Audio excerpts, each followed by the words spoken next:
Bonjour, bon après-midi, bonsoir. Tout d'abord, excusez mon français, je ne sais pas si je serai à niveau parce que mon français il est un peu obsolète. Mais quand même, merci de m'écouter et merci surtout à Marcel. Marcel, bonjour, comment ça va? Salut, bonjour Arthur, merci de ton invitation. Merci à toi et on va dire tout juste la vérité. On est ici grâce à toi, Marcel, parce que l'autre jour sur Facebook, je reçois une invitation qui m'a carrément surpris. Mais tiens, dis donc, il y a un Français qui m'invite à un groupe de paranormal. J'ai tombé sur terre et alors j'ai pas pu l'éviter. Je t'écris tout de suite, je t'ai proposé cette interview parce que j'étais mais vraiment surpris parce que c'est pas très usuel de voir quelqu'un en France qui est sur ce terrain-là, sur le mystère. En tout cas, c'est super gentil. L'initiative est superbe parce que c'est vrai que le paranormal en France reste encore un peu un sujet tabou. Euh, et c'est très sympa de faire des partages comme ça. C'est vraiment très bien. Mais écoute, là, je cherche, je sais pas si j'ai. Non, ah oui, regarde, j'ai pas fait par hasard, j'ai pas fait expressement. Regarde, j'ai un bouquin ici. Moi, j'aime beaucoup les bouquins. Il y a ah non, je l'ai pas en français ici, non.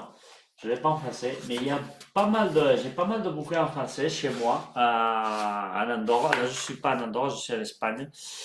Mais chaque fois que je vais à Paris, Paris, ma ville préférée, c'est ma ville préférée, il y a une petite librairie juste à côté de Notre-Dame où je retrouve pas mal de choses qui sont très intéressantes et surtout sur le paranormal. Moi, Marcel, moi j'ai trois thèmes qui me plaisent beaucoup sur le mystère. Le premier, c'est l'ufologie. Le deuxième, c'est les serial killers, les assassins en série. Et le troisième, c'est le paranormal. Le paranormal parce que l'autre jour, je te disais un peu sur la messagerie de Facebook. Moi-même, j'ai vécu quelque chose qui n'ont pas d'explication rationnelle. Alors, Marcel, j'ai vu que sur ta chaîne Facebook, tu faisais des investigations. Ça fait combien de temps que tu es sur le paranormal? Alors, le paranormal est venu à moi, donc un peu forcé. Donc, en fait, en 94, suite au décès de ma maman, donc j'ai décidé de voir un peu. Mon obsession, c'était de reparler à ma maman, car je n'avais pas eu l'occasion de tout lui dire, parce qu'elle est partie soudainement. Et là, du coup, je me suis intéressé au paranormal. Je me suis d'abord intéressé au sujet, eh ben, si oui ou non, parce que quand on ne connaît pas, est-ce que c'est réel? Est-ce que ça existe vraiment? De pouvoir communiquer avec l'au-delà et les personnes défuntes. Donc, avant le paranormal, je me suis intéressé à la parapsychologie et à chercher d'abord à savoir si oui ou non ces phénomènes-là existaient et si ce n'était pas nous-mêmes, notre cerveau, notre corps, qui se crée des résultats par la suite de la peine immense qu'on a. Et que voilà, donc je voulais étudier ça avant de me lancer vraiment dans le paranormal et de faire le tri, de savoir si oui ou non, eh bien, on pouvait éventuellement communiquer avec des personnes défuntes. Marcel, tu sais bien que le paranormal, en tout cas, c'est un sujet très délicat. Beaucoup de personnes n'aiment pas en parler. Et c'est un sujet qui est assez ridiculisé, malheureusement parfois, parce que c'est une chose un peu d'une minorité, des gens qui sont pas très normaux, etc.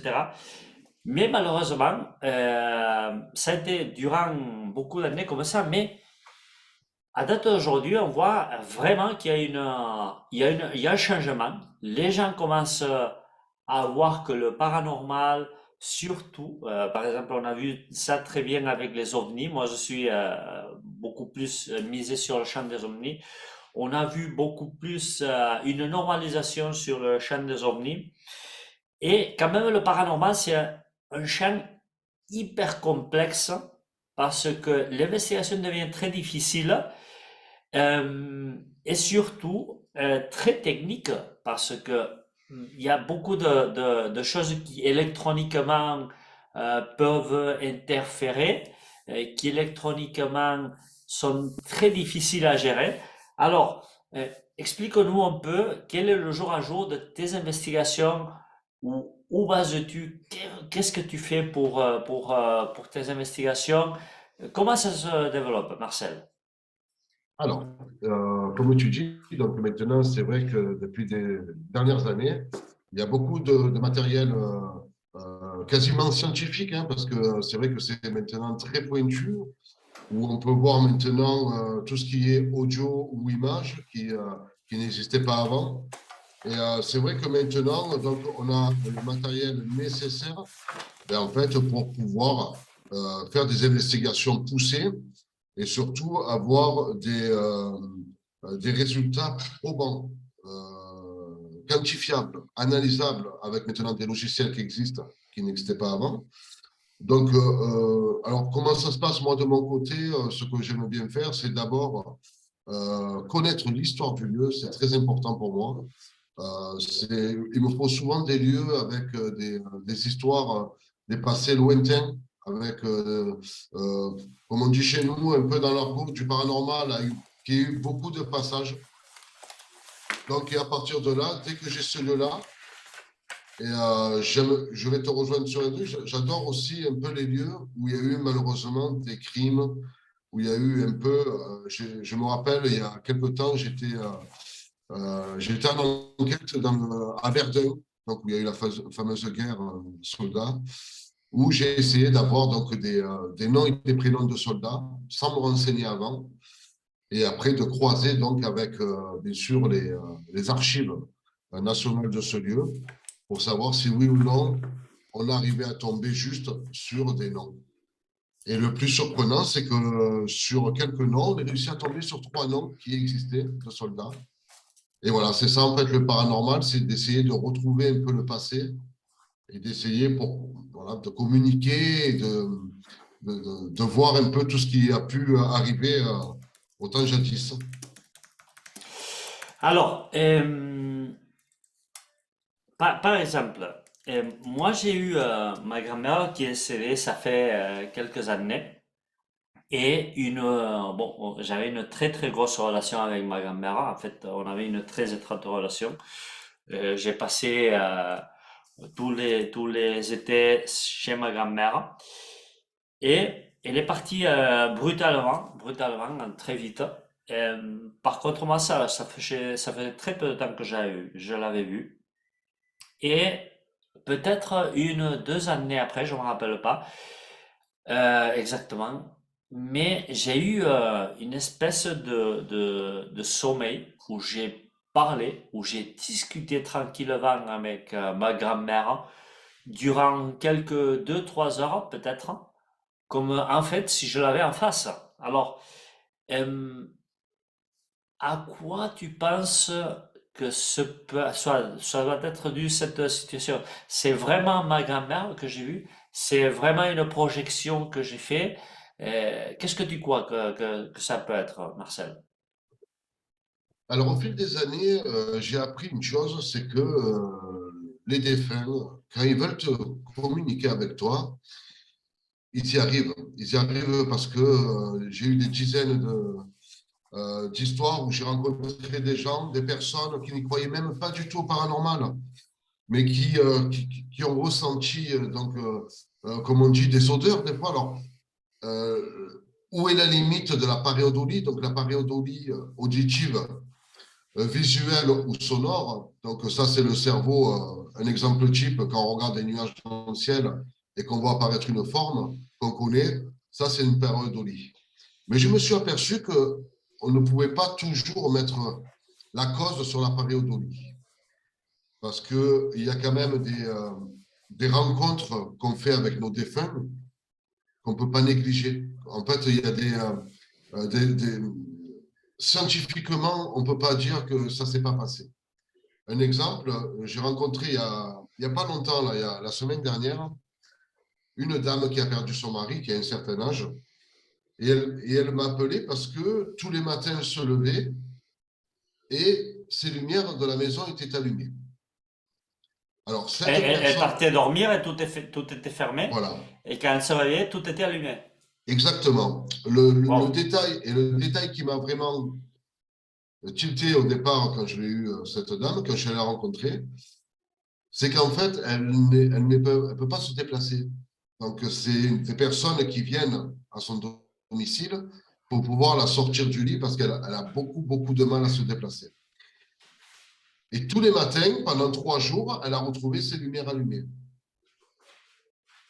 Et donc, elle me disait, mon mari, il m'engueulait toujours, quand on était plus jeune, parce que mon défaut, c'était de laisser les lumières allumées. Et donc, elle est persuadée, et moi aussi, parce que finalement, je ne vois pas que ça serait d'autre, que c'était lui qui a envoyé un message pour qu'elle puisse capter que c'était lui, en fait, avec ces fameuses lumières allumées. Voilà. Donc, je suis maintenant convaincu à 3000% avec le passé que j'ai, c'est que oui, ils arrivent à venir nous voir et à communiquer avec nous. Ce qui est dingue parce que même maintenant, avec l'expérience, on se dit, mais comment c'est possible? Comment, voilà, quel est ce monde-là, en fait? Et Oui, c'est super. vraiment, vraiment, Marcelo se pose beaucoup de questions à ce sujet-là. Et tu m'as vraiment, cette expérience-là que tu viens de nous expliquer, elle m'a vraiment choqué parce que, oui, moi, quand j'ai parlé avec ma grand-mère, j'ai ressenti que je parlais vraiment avec elle et que j'étais vraiment en face d'elle et qu'on parlait en toute tranquillité, en toute normalité. Alors, moi, ça fait très très peu de temps, j'ai eu l'occasion, j'ai revenu de voyage en France, j'étais en Normandie et j'étais avec Bertrand Meust, un des plus grands ufologues français. Et lui, il m'expliquait un peu ça aussi. Il me disait, Arthur, de plus en plus en France, euh, le paranormal, l'ufologie, ça se démocratise. D'ailleurs, il y a plus de soutien, les gens voient que c'est vraiment une science. Et comme j'étais sur la région, j'ai profité et j'ai parti un peu sur Omaha Beach. J'ai parti sur Arromanches aussi, où il y a eu des grosses batailles à la Deuxième Guerre mondiale. Et c'est vrai, Marcel, que quand tu es sur des lieux comme ça, tu ressens quelque part, je ne sais pas exactement, je ne sais pas expliquer le sentiment, je ne sais pas l'expliquer à 100%, mais tu ressens que il y a des personnes qui ont resté là-bas. Alors, par exemple, en Espagne, on a un camping qui s'appelle Camping de los Alfaques à Tarragone. Il y a eu un camion qui a eu un accident. Il avait du propylène. Alors, il a impacté contre le camping. Il y a eu plusieurs dizaines de morts, je crois. En fait, on a abouti presque les 200 morts, calcinés complètement. C'était des gens qui étaient dans les plages tranquillement du camping. Et à date d'aujourd'hui, il y a beaucoup de témoignages de gens qui passent sur cette zone-là, qui passent avec leur voiture sur cette route-là et qui voient des gens marcher comme s'ils marchaient nulle part. Ils entendent des voix, ils voient des silhouettes qui marchent juste à côté de la plage. C'est-à-dire, il y a un phénomène où beaucoup de fois la science, elle veut certainement ridiculiser, je crois, hein, c'est peut-être mon opinion, les personnes, mais ce phénomène-là, il existe, il est là, il est bien présent chez les personnes qui l'ont expérimenté et qui l'ont eu. Alors, comment, dans tes investigations, est-ce que tu as ressenti ça sur des lieux où il y a eu des grosses catastrophes? Est-ce que tu as pu toi-même voir des choses, des silhouettes, ressentir des présences, des voix? Est-ce que tu as pu enregistrer et être, en certaine manière, témoin de tout ça? Alors oui, ce qu'il faut comprendre, c'est que le premier appareil du paranormal le plus fiable, c'est le corps. le corps, notre corps à nous. On peut ressentir des choses. Exemple typique, cet été, j'étais en enquête où en France, il faisait des 40 degrés. Je me suis retrouvé dans des caves, dans des hôpitaux psychiatriques abandonnés. Et là, quand vous perdez 10 degrés ou 15 degrés d'un coup et que vous avez des frissons parce qu'il y a une source de froid immense qui vous englobe, scientifiquement, ce n'est pas possible. À part s'il y a une clim, mais ce n'est pas possible. Donc, visuellement aussi, moi, ce que j'aime bien, c'est enquêter dans le noir complet, avec juste une lumière infrarouge qui me permet d'être sombre. On voit souvent quand même en enquête des masses noires qui se déplacent. Alors, on ne peut pas dire que ça soit une entité, un fantôme, n'importe quoi, mais c'est visible. Donc les orbes, les fameuses orbes, qu'on appelle ça, qu'on a filmé quelquefois, des orbes qui se déplacent très lentement, qu'on appelle que c'est l'âme, donc, et qui rentrent dans des portes qui ressortent, on sait très bien que c'est ni de la poussière après analyse, ni un insecte, ni rien. Et ça, scientifiquement, même en France où il y a des organismes officiels de paranormal, ils ne peuvent pas expliquer la chose. Donc oui, le corps humain, on ressent énormément de choses quand on en enquête. Moi, novembre de l'année dernière, j'ai parti aux États-Unis aussi je suis en train d'écrire un petit livre sur les ovnis. Et bon, j'ai parti faire une interview à Dennis Stillings, c'est aussi un grand ufologue américain, très oublié par contre. Et comme on a passé un certain temps, alors j'ai parti avec ma femme, on a décidé, ben, écoute, on va visiter les lieux où il y a eu des assassins en série. J'ai fait déjà ça dans un autre voyage qu'on a fait aux États-Unis. Et j'ai pu être à Milwaukee, où il y avait la maison de Jeffrey Dahmer, le carnicero de Milwaukee, je sais pas comment on dit, le boucher de Milwaukee, je crois qu'on dit en français. Ouais, ouais.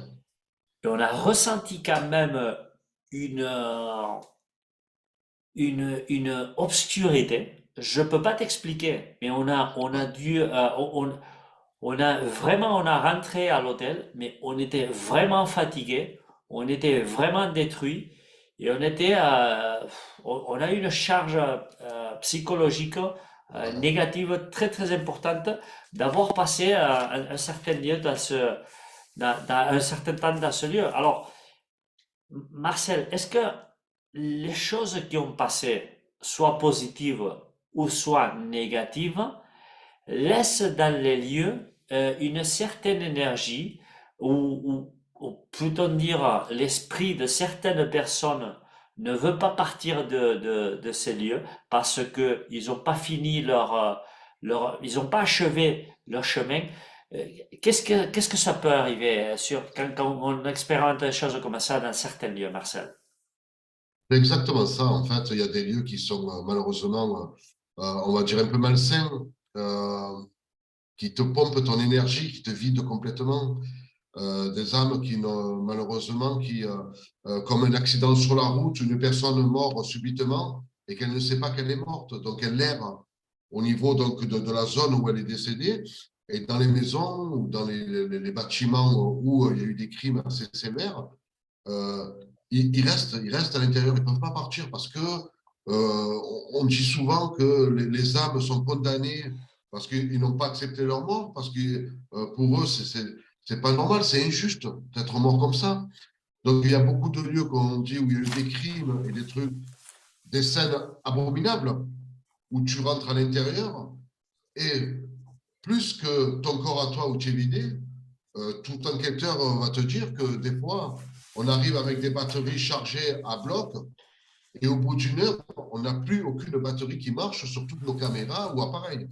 Ils se servent de cette énergie-là aussi pour être présents. Ça, c'est arrivé à toi. Ça, C'est arrivé à moi, c'est arrivé à des dizaines et des dizaines d'enquêteurs d'avoir chargé un matériel toute une journée, pardon, et d'arriver là-bas. Et au bout d'une demi-heure, on voit les batteries se vider, mais t'as plus de top, batterie. plus de batteries. Bon, moi j'ai une copine qui s'appelle Nathalie. bon, on en discute beaucoup de fois sur ces sujets-là. Elle me disait qu'elle a eu deux expériences. La première, c'est qu'elle a ressenti sur une vieille maison qu'ils avaient louée que des choses, c'est-à-dire du matériel, bougeaient sans que personne ne le touche. Ouais. C'est-à-dire, mais le plus fort, c'est que elle a ressenti comment, par des escaliers, il y avait comme une boîte à outils qui était carrément lancée par l'escalier, et eux, ils n'avaient jamais eu aucune boîte à outils sur cet escalier. Ça d'un côté. Et de l'autre côté, il a ressenti que, et même aujourd'hui, dans sa maison, il a ressenti que quelqu'un venait lui toucher les cheveux.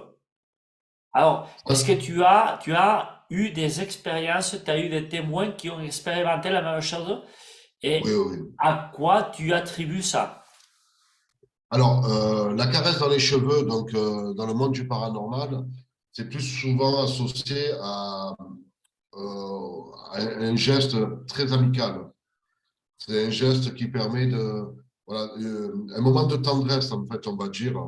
Mhm. Donc, les caresses aux cheveux, euh, pour tout ce qui est objet, donc qui bouge pas, j'ai appris que, avec quand même mes dizaines et dizaines d'enquêtes que j'ai pu faire, je suis très peu tombé sur du mal dans les maisons.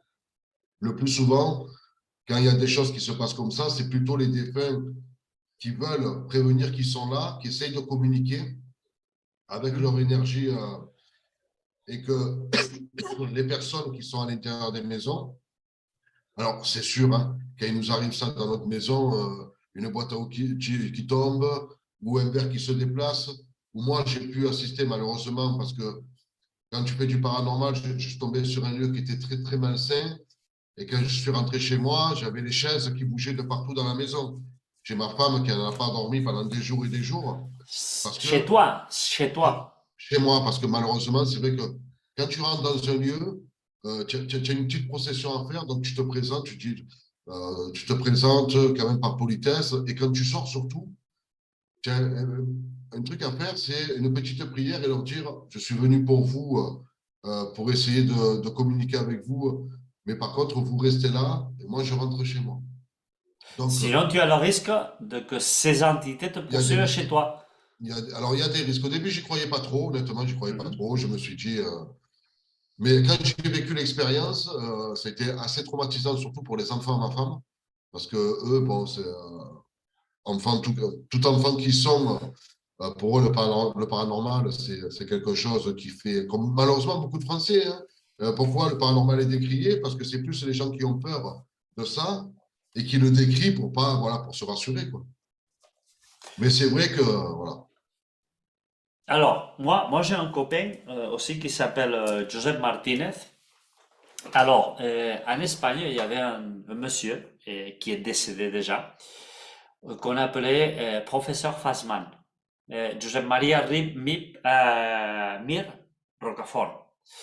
Alors, ce monsieur, il avait la capacité de parler avec d'autres dimensions, d'autres personnes qui n'étaient pas dans notre monde.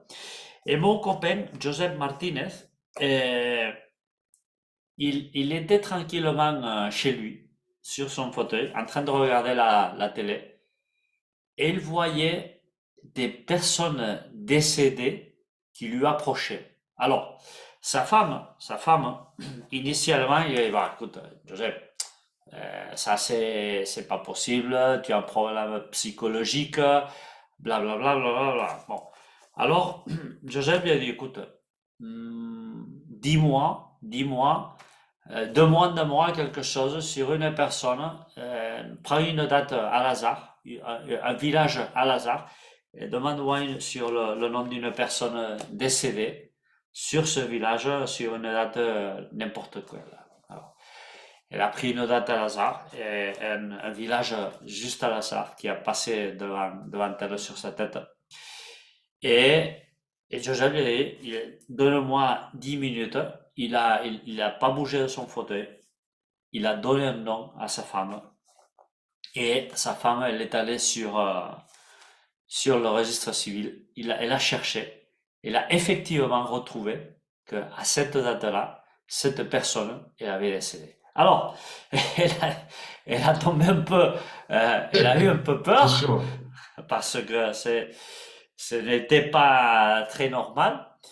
Mais Giuseppe, il est arrivé à un moment, il m'expliquait, Arthur, il y a eu un moment où j'en ai pas pu, j'ai arrivé au bout parce que ces personnes-là venaient me parler, c'était insupportable. Parfois, j'avais 20 personnes qui venaient me parler en même temps et j'ai pas pu continuer avec cette situation. Alors, je suis allé voir monsieur professeur Fassman, je Maria Mir Roquefort, c'est un grand hypnotiste espagnol, un grand professeur, et je lui ai demandé de fermer cette porte.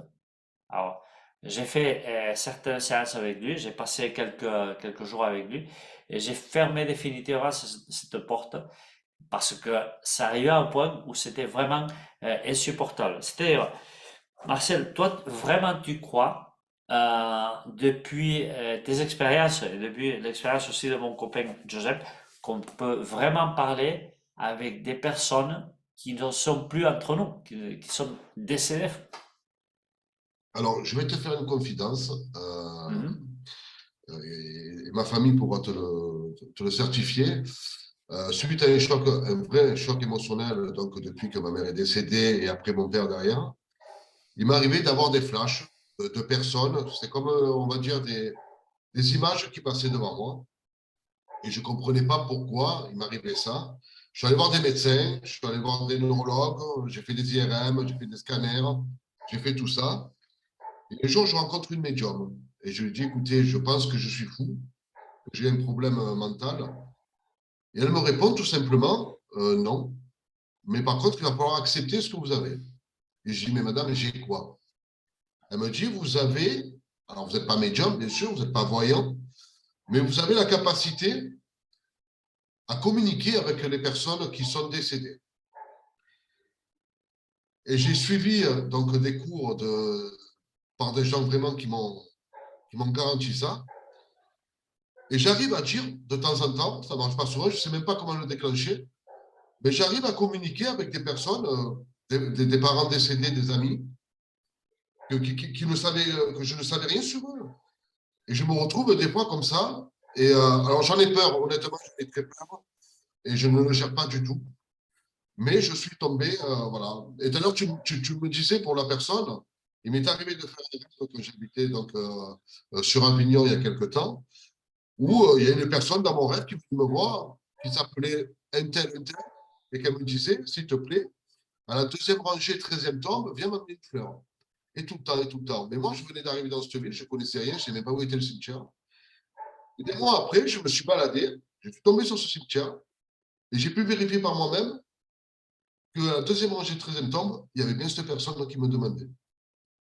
Ça m'a fait une peur, mais je te garantis que j'en ai eu les larmes aux yeux, et là encore, je ne suis pas très bien. Et j'ai apporté une fleur à cette dame, et depuis, je ne l'ai plus jamais revue. Bon. Alors, Non, tu vois, ce que je veux te dire, c'est. Alors, vraiment, c'est choquant, hein? est-ce que c'est le fait d'être tellement à fond dans le paranormal et euh, de vraiment avoir envie de communiquer avec ces personnes-là parce que je trouve ça fascinant? Est-ce que ça déclenche chez certaines personnes? Alors, je ne vois pas les morts comme dans le sixième sens ou un truc comme ça, je ne sais pas. Mais il m'arrive d'avoir des flashs et 100% des fois, je tombe juste avec des personnes que je ne connais pas, que je leur dis, voilà, excusez-moi, je sais que peut-être ça va vous déplaire ou quoi, mais il y a une personne à côté de vous, elle est comme ça, elle est comme ça, elle est comme ça, et elle vous dit juste ce message-là. Alors, sur des personnes, ça passe très bien, sur d'autres, malheureusement, ça ne passe pas. Marcel, les animaux. Les animaux, moi j'ai deux chiens, j'ai trois chats, et j'en ai un quatrième qui est mon fils, qui est en voyage maintenant, il me l'a laissé. Et les animaux sont à ce sujet-là, ils sont très sensitifs. Alors, moi je vais t'expliquer une expérience aussi que j'ai eue, et ça m'a vraiment choqué. Moi j'habite dans une maison en Andorre qui est très très vieille. La maison est là aux alentours de 650 années. C'est une des plus vieilles Ah maisons oui. de l'Andorre. Alors, c'était une casa pairal, qu'on disait ici, une maison pairale. Et sur cette maison, on a bâti un immeuble d'appartement. Alors, moi, j'habite dans le quatrième et le cinquième étage. Et c'est un immeuble où il y a eu, évidemment, il y a eu des gens qui ont né sur cet immeuble et il y a eu des gens qui ont mort sur cet immeuble. D'accord? Bon. Alors, le quatrième étage et le cinquième, on a retapé tout l'immeuble et où on avait avant une salle de bain, on a maintenant la cuisine. Bon.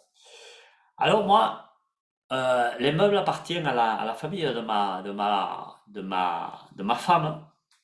Alors moi un jour, je vois le chien, je vois mon chien. C'est pas le premier chien qu'il a fait, parce qu'on a eu trois chiens dans cet appartement, qui se plante dans la cuisine, juste devant d'une des armoires, et commence à faire comme ça. Et j'ai dit, bon, c'est bizarre, hein, ça. Bon.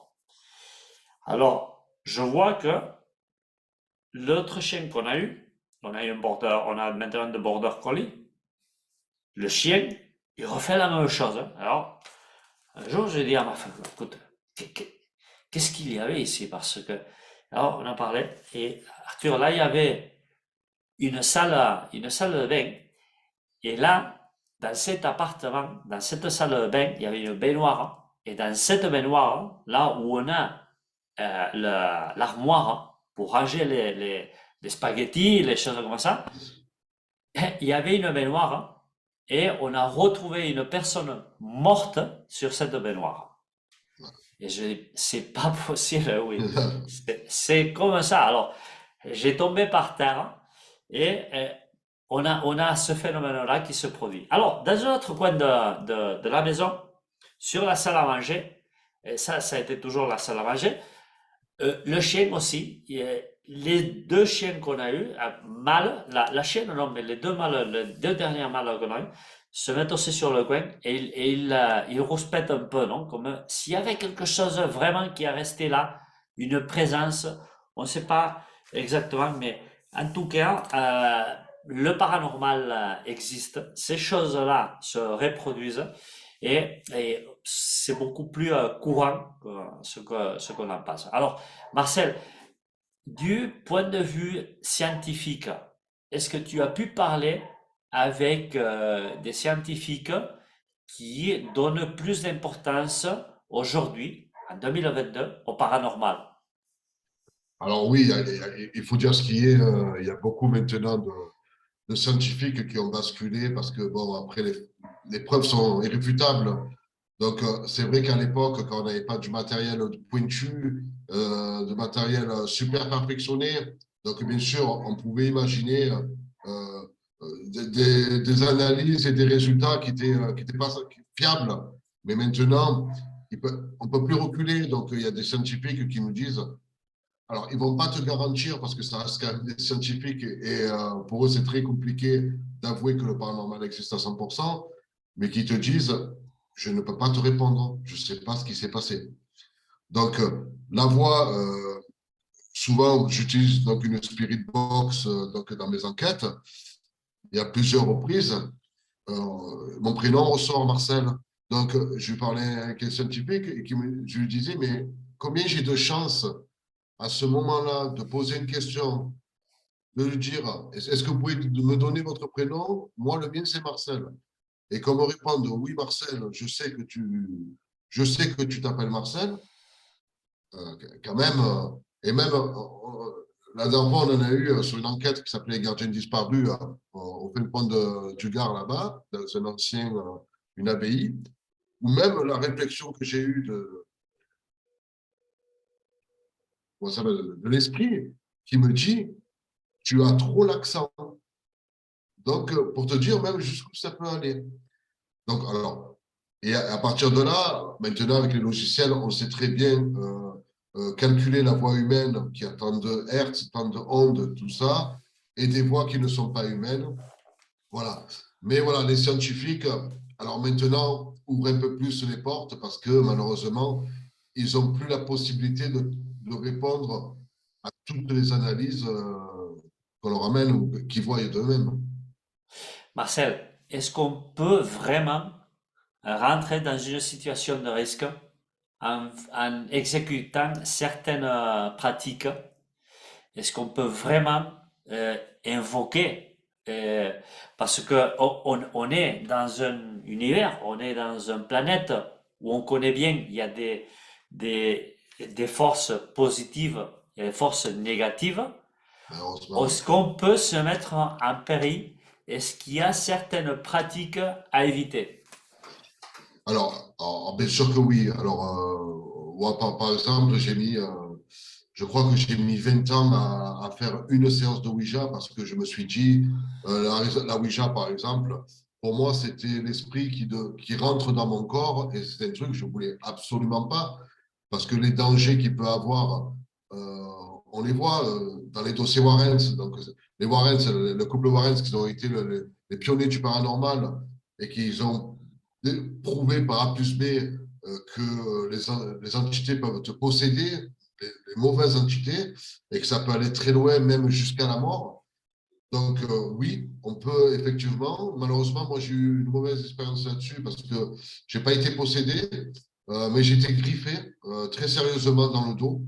Wow. Euh, alors que je n'invoquais rien du tout, alors que c'était une enquête, on va dire, de routine, donc dans un lieu banal. Et voilà, donc le pourquoi du comment, je ne sais pas encore. Donc, mais oui, malheureusement, il y a des personnes en enquête qui sont parties avec nous parce que je vais créer, je le faisais avant, mais je vais le créer maintenant avec ma nouvelle chaîne.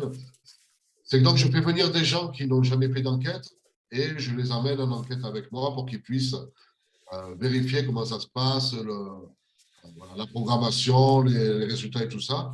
Et malheureusement, j'ai déjà vu des personnes qui physiquement étaient au bord de l'évanouissement parce que se sentaient vraiment pas bien. Et alors, le pourquoi du comment, je ne sais pas, parce que on n'avait pas d'incantation pour ça.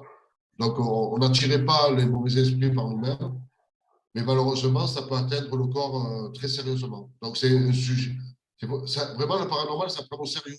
On ne se lance pas comme ça, on n'est pas irrespectueux par rapport aux entités qu'on va. Parce que ça peut aller très loin, quoi.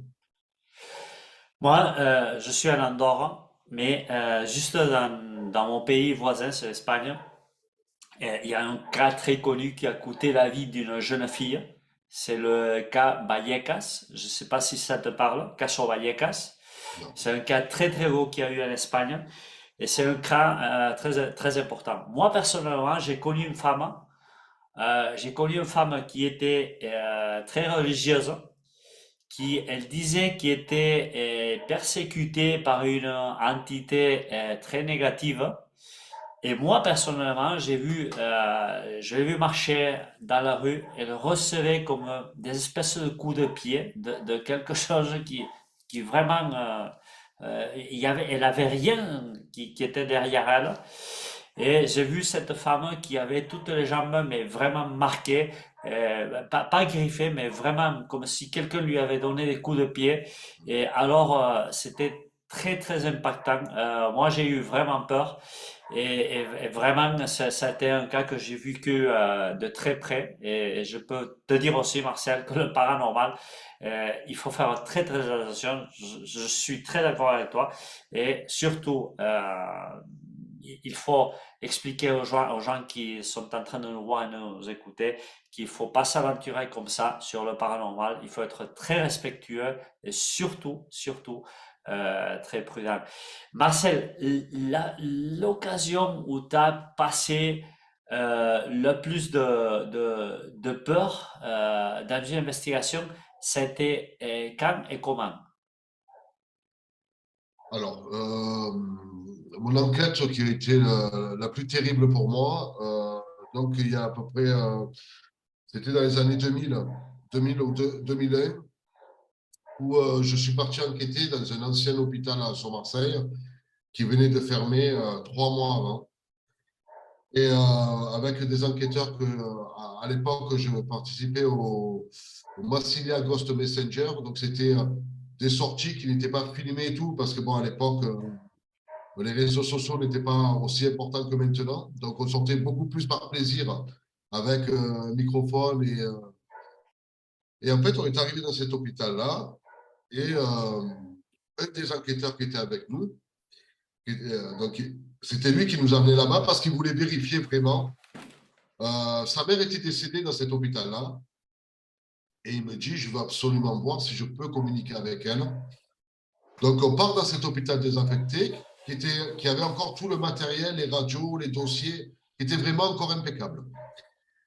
On part à l'étage, et il me dit, bon, ben, écoute, on va à la chambre où ma mère est décédée et on va essayer de communiquer avec elle. On rentre dans la chambre, et donc les chambres d'hôpital, tu sais qu'il n'y a pas de serrure, c'est juste des portes qui s'ouvrent et qui se ferment. Ouais. On rentre, on était assis sur le lit, moi sur une chaise, et on commence. Et on voit la porte se fermer doucement. Et là, on se regarde, on se dit, bon, première chose, courant d'air, on vérifie la fenêtre. Bon, la fenêtre était fermée, mais on se dit, bon, soit Ah, rationnel parce Marcel, que. c'était noir la nuit? C'était le soir? Alors, c'était noir la nuit, donc il n'y avait plus d'électricité à l'intérieur, hein, donc, puisqu'il était fermé. Et on avait nos petites lampes frontales avec nous, on se voyait comme ça. La porte se ferme. Il arrivé un moment, on entend des grincements derrière la porte, en fait, comme des griffures un peu, mais très légers, pas forcément. Et là, donc, il y a un ami à moi qui se lève et qui va pour ouvrir la porte, et la porte ne s'ouvre pas. Waouh. Et on s'aperçoit, donc, tire, il me dit, oh, c'est coincé, mais au départ, c'était pas, pour nous, c'était pas la panique, quoi. Tire la porte, il me dit, c'est coincé, je dis, mince, il doit y avoir un système d'aimant, peut-être de sécurité, donc on se met à deux, pas moyen de. Et là, l'ampoule qu'il y a au plafond éclate. Et là, on se dit, attends, là, il y a quelque chose qui se passe pas. Il y a quelque chose de mal quand même, parce qu'il n'y a plus d'électricité, il n'y a pas de surtension, donc comment l'ampoule fait pour claquer, quoi. Wow. Et on entend pendant 30 secondes des tapes sur les murs, mais comme si ça tournait autour de nous. Et là, vraiment, honnêtement, Ouf. on a eu très, très peur. Et au bout de 30 Il y a personne sur l'hôpital, Et Marcel. on était quasiment seuls parce que, bon, Waouh. malheureusement, maintenant je le dis, mais je ne suis pas fier, on a forcé l'entrée, donc c'est nous qui avons ouvert. Donc, un des côtés de l'hôpital, on n'aurait pas Alors dû. vous étiez seul. Et on Vous étiez était seul. seuls. Et on a vérifié par la suite, bien sûr, hein, si on était plusieurs dans l'hôpital, et on n'était pas plusieurs. En l'espace de 4 minutes, on a eu la peur de notre vie parce que là, on s'est dit, c'est passé vraiment quelque chose qu'on ne pourra jamais expliquer. La porte, au bout de 30 secondes, on l'a tirée, elle s'est ouverte comme si de rien n'était. Ouf. On n'a pas su le Alors, message. On n'a pas su le message qu'on voulait nous communiquer parce qu'on n'a pas réussi à trouver en fait, la chose qui nous permettait voilà, de comprendre ce qui se passait. alors quand même, il faut bien se mettre à votre place. Une porte d'une chambre d'hôpital qui ne se coince jamais, elle est complètement coincée. Et toi, t'es quand même pas un gars de 10 années, tu as une certaine force, tu peux pas ouvrir la porte. Ah non, voilà. Et ça doit être très très choquant, Marcel. Et ce qui est dingue, c'est que l'ampoule qui a éclaté, ou les tapes qu'on entendait autour de nous pendant une dizaine de secondes, hein, c'était pas non plus. On n'a pas eu de poltergeist, quoi. C'est pas tout qui volait dans la chambre. Mais honnêtement, hein, ce qui m'a fait le plus peur, c'est de ne pas pouvoir ouvrir cette porte. Non, non, Parce mais que oh, tu es bloqué. je savais qu'il n'y avait pas de verrou. Et surtout, qu'est-ce qui était de l'autre côté à retenir? C'est ça qui m'a fait le plus peur. C'est l'imagination, en fait, de me dire, mais je sais que je suis seul là. On vient de forcer l'entrée. Donc, on a refermé derrière nous. Il n'y a personne qui peut rentrer. On a bien quand même monté les étages. On savait qu'on était seul. Qu'est-ce qui est arrivé? Et j'en rêve encore des fois la nuit parce que je me dis, j'aurais plus préféré ouvrir la porte et trouver une entité devant moi, un fantôme. Au moins, j'aurais su vraiment, voilà, ben, c'est cette personne-là qui a fait ça. Que là, je suis encore, mais et je ne le saurais jamais. Et toute ma vie, je ne le saurais jamais. T'as pas à date d'aujourd'hui l'explication qui puisse alléger cette peur que t'as expérimenté ce jour-là. Mais j'aurais pas aimé être dans ta peau et vraiment, c'est une expérience qui doit être très très choquante, se retrouver sur un ancien hôpital, coincé sur une chambre qui normalement se bloque jamais. Et Ouais. ces portes-là sont effectivement, elles sont faites pour être tout le temps ouvertes, et en plus avec une facilité étonnante. Marcel, je voulais aussi te demander, on a parlé un peu du paranormal, on a parlé des personnes qui ont décédé, mais moi avant, je t'ai parlé aussi de forces positives, forces négatives. Surtout les livres sacrés, sur la Bible, sur les écrits des Indiens Hopis, sur les écrits musulmans, sur les religions animistes comme les japonaises, on a toujours des entités qui sont positives et des entités qui sont négatives. Alors, sur le paranormal, comment ça se traduit ça? C'est-à-dire, ces entités euh, qui sont positives et qui sont négatives sont aussi accessibles les unes que les autres. Qu'est-ce qu'il faut faire pour éviter ces entités qui sont vraiment négatives? Parce que vraiment, on n'a pas le choix. Quand on ouvre certaines portes, on ne peut pas décider si vraiment tu vas retrouver une chose positive ou une chose négative. Alors, quels sont les signes qui doivent nous avertir de arrêter tout ça, d'arrêter de fuir quand même, et quelles sont quand même les prudences à prendre pour ne pas avoir de mauvaises surprises. Alors, c'est vrai que bon, par exemple, dans la religion musulmane, donc les mauvais esprits qu'on appelle les djinns, donc ça, c'est vraiment les démons musulmans. Donc, les musulmans ont des trucs à eux.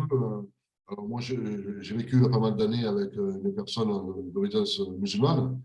Donc, c'est vrai que, par exemple, il ne faut pas siffler dans une maison parce que ça attire les esprits, les mauvais esprits. Donc, chez les personnes, les Israéliens, je sais aussi que, par exemple, il ne faut pas, à certains moments, allumer certaines bougies parce que, à tel moment, ça peut aussi attirer. Je pense honnêtement, à la base, qu'il faut vraiment, vraiment respecter toutes les religions pour ne pas s'attirer. Donc, quand même, parce que même si on ne connaît pas toutes les religions par cœur, ou quoi que ce soit, respecter la Bible, le Coran, la Torah, toutes ces religions-là et bien d'autres, c'est vraiment, voilà, c'est vraiment de respecter les livres saints, les lieux sacrés, parce qu'on sait très bien que dans les lieux sacrés, si on profane un lieu sacré, par exemple un cimetière, je pense largement qu'on peut s'attirer les foudres de certaines entités malsaines, ou même peut-être des entités sereines, mais qui veulent te punir parce que c'est pas à faire, quoi. Donc, Profaner, tu veux dire des cimetières abandonnés, ne pas ouvrir les tombes, etc., c'est etc. ça, c'est surtout ça. Ne pas, exactement, d'accord. Parce Ça, que, c'est... Marcel, il y a une autre chose que je voulais te demander, parce que moi, sur mon champ, l'ufologie, et j'ai beaucoup de fois relationné les possessions démoniaques avec les abductions de la part de entités extraterrestres. C'est-à-dire, finalement, quand on parle d'un esprit, c'est en certaine manière, c'est déjà une entité qui n'est pas terrestre, c'est une entité qui est extraterrestre. Oui, Elle n'habite extraterrestre. plus, elle n'habite plus notre Terre, notre planète des hommes.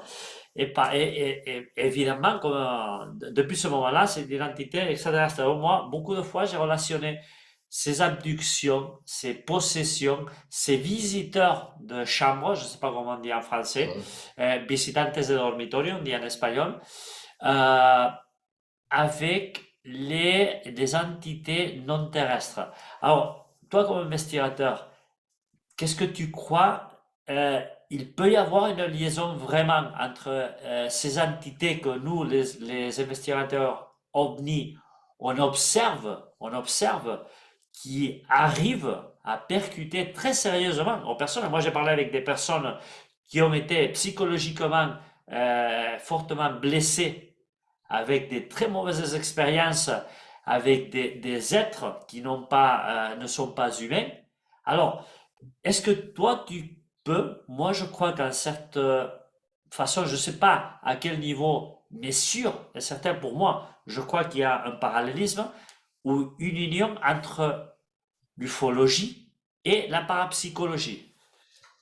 Oui, il y a un lien qui est indéniable. Un lien qui est indéniable parce que ça soit sur du paranormal, esprit mort ou de l'ufologie, on sait très bien que voilà, il y a beaucoup, beaucoup de relations entre ça, puisque, comme tu disais, donc, les esprits sont un peu extraterrestres, donc ils vivent dans leur monde à eux, comme on dit, euh, voilà, dans leur monde à l'ufologie, qui vivent dans une autre planète, donc on peut retrouver ça. Oui, il y a beaucoup de liens, parce que moi, je trouve que ça se ressemble beaucoup, parce que voilà, les gens qui ne veulent pas y croire, on n'essaiera pas de les convaincre parce que chacun a ses pensées, ses coutumes et ses idéologies, mais on ne peut pas nier que ça n'existe pas, c'est pas possible. On ne peut pas nier, par exemple, je ne peux pas croire une seule seconde que dans tout l'univers, nous avons eu la chance d'être les seuls à pouvoir avoir une planète et vivre la belle vie ici. C'est pas possible, avec les milliards et milliards et milliards de planètes qui existent. Alors peut-être je me trompe, mais personnellement, je suis persuadé qu'il existe, bien sûr, d'autres peuples. Alors, je ne sais pas comment, mais d'autres peuples. Et je suis persuadé aussi, après mon expérience, que oui, les esprits existent, qu'il y a une vie après la mort. Je ne pourrais pas certifier comment ça se passe exactement, mais je sais que, par exemple, eux, entre eux, ils se voient, ils nous voient, ils ont leur corps, ils restent dans l'année ou la plus belle période qu'ils ont vécue sur Terre, quoi, dans la vie. Donc oui, pour moi, le relais est complètement réel. Alors, Marcel Selou, PP Paranormal, euh, une seule dernière question à propos du nom de ta chaîne. Pourquoi PP Paranormal? Alors, Pépé, mon surnom donc, au paranormal depuis maintenant quelques années. Donc, j'ai tourné des vidéos. Au début, je m'amusais à tourner des vidéos humoristiques. Donc, j'ai fait une série de vidéos humoristiques pour présenter les sujets. Quand j'étais avec Otherside Exploration, on a créé la Gazette du Paranormal, donc pendant le confinement, où on parlait de tout ce qui était les sujets de paranormal, les TCI, les EMI, les terreurs nocturnes. On a abordé tous ces sujets-là. Et pour alléger un peu euh, ces sujets qui sont des fois qui font très peur, je tournais une série humoristique donc sur PP, hashtag sur PP, qui présentait le sujet, mais d'une manière drôle et rigolote, qui est toujours sur YouTube, donc normalement sur la chaîne YouTube d'Otherside Exploration. Voilà. Et donc Pépé, c'était aussi en tant que Marseillais, quand je vais sur Pépé en famille, je te le jure sur Pépé, ça veut dire que là, tu peux me croire que c'est réel, c'est vraiment réel. Voilà. Et ben, je tenais aussi à dire que donc, voilà, donc, dans pas longtemps, donc, YouTube aura sa PP TV. Donc, je vais créer, comme je faisais avant, une chaîne télé qui s'appellera donc PPTV, qui parlera exclusivement des autres enquêteurs. Je vais faire participer les enquêteurs de France, d'Italie, d'Espagne, de tout ça, pour mettre en relation avec un peu tout le monde et de faire, voilà, moi, ce qui compte énormément dans le paranormal, c'est pas de faire de l'argent. Je m'en fous complètement. J'ai un travail qui me plaît et je reste comme ça.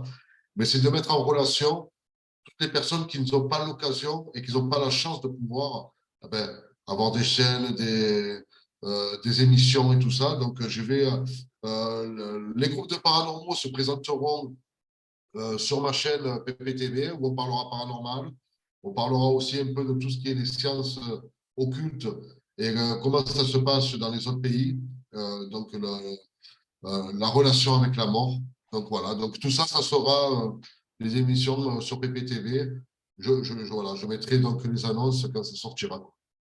Alors, à date d'aujourd'hui, Marcel, on va te retrouver sur Facebook, sur un groupe qui s'appelle PP Paranormal. Voilà, alors, PP Paranormal, je suis le seul, donc j'ai créé ce groupe, je suis seul pour l'instant. J'ai Mhm. beaucoup d'amis qui sont intéressés. Donc, je vais tourner PPTV donc, avec une personne qui s'appelle Jean-Louis Cast. C'est le Mhm. créateur des appareils de paranormal. C'est lui qui crée D'accord. les appareils, voilà. Les caméras, les pods et tout ça. Et c'est un ami qui vient habiter en dessous de chez moi, en fait. Donc, ça va être super. Et on va créer tout ça ensemble. Alors, vous pouvez me rejoindre donc, sur Marcel C'est nous qui est ma page personnelle de Facebook et la page que j'ai créée, PPTV. Donc, voilà, vous pouvez me retrouver sur ces deux chaînes pour l'instant et très bientôt sur YouTube. Alors, si les personnes qui nous voient, qui nous écoutent, ont certaines expériences à te raconter, des choses qui leur ont arrivé, ils peuvent te contacter sur Sans Facebook, problème. sur ta page personnelle et sinon sur PPTV ou sur PP Paranormal. Voilà, donc qui n'hésite pas et je vais envoyer de toute façon pour les gens qui voudraient faire du paranormal une enquête. Donc j'ai la chance d'habiter dans un grand mas, donc d'avoir énormément de place et je vais commencer à envoyer des invitations pour les personnes qui n'ont jamais enquêté ou qui ont déjà enquêté, de les accueillir à la maison, donc de les loger. Et j'ai la chance d'avoir un château abandonné à 10 minutes de chez moi. Et Hein? donc je vais pouvoir voilà, de faire profiter les gens, de les accueillir chez moi de partager un peu nos idées, de partager tout ce qui a pu nous arriver entre nous, les expériences qu'on a pu avoir. Et voilà, ça sera des week-ends paranormaux, ça va s'appeler le week-end paranormal. Et on fournit le matériel, on fournit tout, donc il n'y a pas besoin, si les personnes n'ont pas de matériel, et ils pourront vivre une expérience d'enquête paranormale, de passer en fait de l'autre côté de la caméra. Voilà. C'est très intéressant. En tout cas, Marcel, si moi je viens près de Marseille, Voilà. Moi, je j'habite ne vais entre. pas hésiter à te passer un coup de fil. Tu es le bienvenu, Arthur. Honnêtement, tu es bienvenu. J'habite entre Nîmes et Alès, maintenant, dans le département Mhm. du Gard. Donc, tu es D'accord? le bienvenu. Tu m'envoies un message. Il y a de la place pour toi. Tu auras une chambre, un couvert. Et on pourra partir en enquête ensemble. Il n'y a aucun souci. Parfait, ben écoute, on se verra chez toi. Et la même chose, si tu veux venir en Andorre ou en Espagne, tu es aussi très invité, C'est évidemment, à très venir chez gentil. moi. Mais bon, écoute, merci beaucoup. Ça m'a Merci, surpris merci. vraiment, vraiment, et très positivement qu'un Français me contacte pour le paranormal, pour le mystère.